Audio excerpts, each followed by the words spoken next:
kami kenalkan Bapak itu sebagai Bapak Pencaksilat Dunia. Bisa diceritakan Pak bagaimana kisahnya?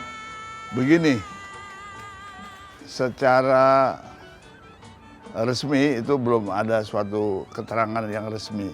Tetapi waktu saya membuat kejuaraan se-Eropa 2008 di Zurich, Switzerland. Karena saya mau mundur sebagai presiden silat, saya bilang ini saya terakhir kemari. Karena 2010 saya nggak akan datang lagi karena saya mau mundur. Saya dimarahi. Pak Edi is not wise. Tapi dia nggak bisa menolak kan, saya udah 30 tahun. Dia bilang, oke, kita nggak keberatan. Tapi saat ini Pak Edi diangkat jadi Bapak Pencaksilat Eropa. Dari situ mulainya berkembang. Nah, kalau ke dunia itu memang saya yang mengembangkan pencaksilat ke dunia. Nanti saya tunjukkan ada video di Universitas Indonesia. Presiden silat Spanyol mengatakan di Universitas Indonesia nih, pertama thanks to UI karena saya dapat gelar budaya. Second thanks to Pak Edi Nalapraya, the real father of pencaksilat in the world. Itu yang ngomong Presiden Spanyol. A special terima kasih banyak to Bapak Edi Nalapraya, the real father of silat in the world. Thank you very much. See you soon.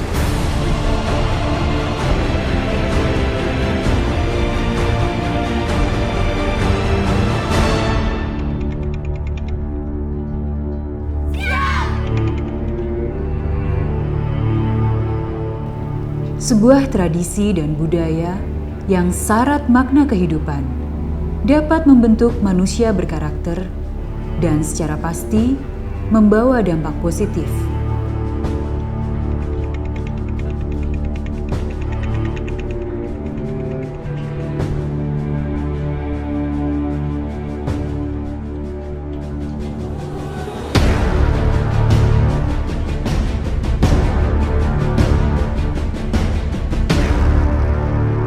Pencaksilat itu mempunyai keistimewaan beberapa aspek.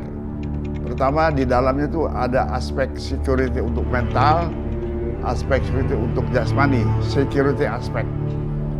Kemudian yang ketiga itu seni budaya itu sendiri.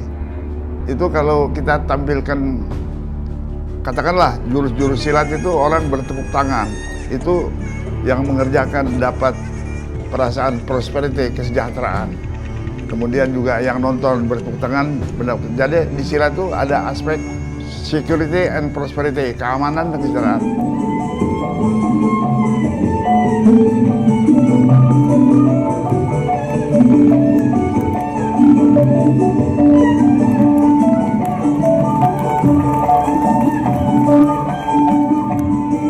Apa yang telah lama bangsa ini miliki sejak dulu harus tetap dimiliki, dihidupi, dan dilestarikan.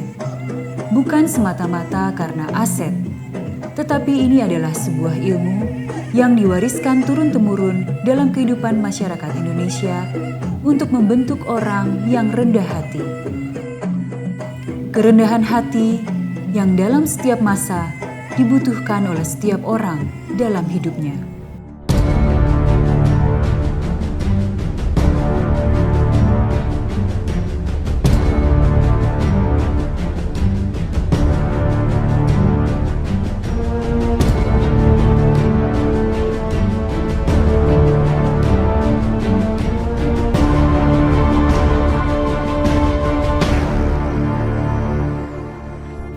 Bersyukurlah bangsa ini karena memiliki ilmu luhur untuk membentuk karakter yang sangat mendasari hidup bermasyarakat.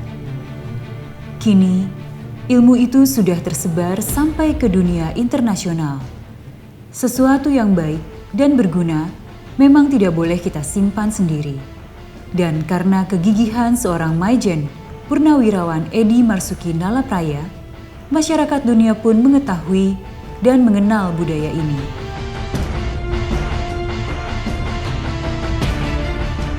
Saya sudah membangun pencaksilat.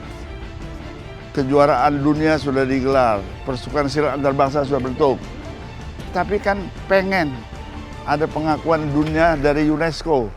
Nah, Akhirnya 2013 saya membuat konsep, tapi saya belum punya bahan. Apa yang kita harus ajukan? Harus ada bahan. Lalu saya berinisiatif karena keakraban kami dengan dengan Menpora, Bapak Roy Suryo itu membantu kami mengirimkan tim ke Leiden, University of Leiden, Belanda, Den Haag, mencari bahan-bahan pencaksilat. Di situ didapatkan. Bahkan kalau Grace ke Borobudur, profil pencaksilat itu ada di Borobudur. Nah, setelah lengkap data-data yang kita punya, baru saya menghadap Menteri Kebudayaan. Lalu diproses panjang oleh akhirnya kemarin alhamdulillah tercapai. Traditions of Pencak Silat submitted by Indonesia.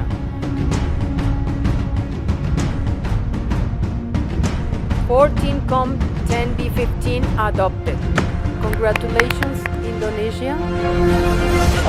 UI melihat bahwa pencaksilat merupakan salah satu warisan budaya Nusantara yang sangat tinggi nilainya. Sehingga kami melihat bahwa ini perlu untuk bukan hanya dilestarikan, tetapi perlu juga disebarkan, terutama di kalangan intelektual muda. Sehingga kesadaran mereka bahwa dengan kekayaan Nusantara dan juga bangsanya itu menimbulkan kebanggaan sendiri di tengah-tengah perkembangan masyarakat global. Jadi artinya adalah mereka kelak akan menjadi duta bagi memperkenalkan kebesaran negeri kita di tengah-tengah masyarakat dunia.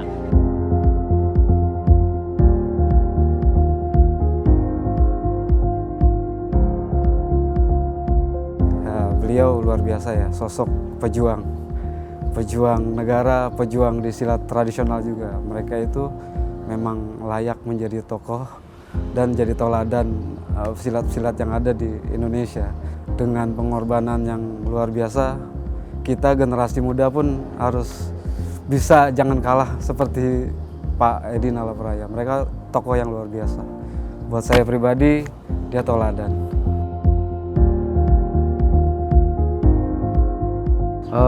Dia begitu perhatian. Dia tidak melihat perguruan, dia lihat pencaksilatnya. Dia begitu antusias melihat orang yang sedang latihan silat.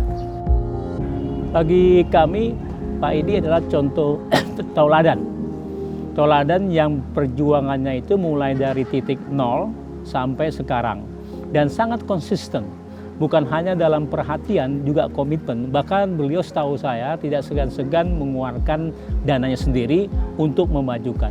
Jadi saya belum menemukan orang ya minimal yang saya ketahui, ya tentu ada tokoh-tokoh lain di samping seperti itu, yang komitmennya A sampai Z itu. Sehingga perjuangan menjadikan pencaksilat sebagai warisan budaya dunia oleh UNESCO ini adalah sebuah perjuangan yang panjang, tetapi beliau juga merasakan suatu kebanggaan juga.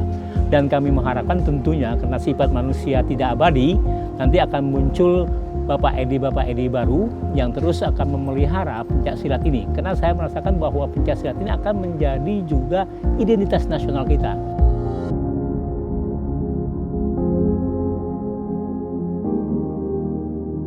Karena beliau sudah merasa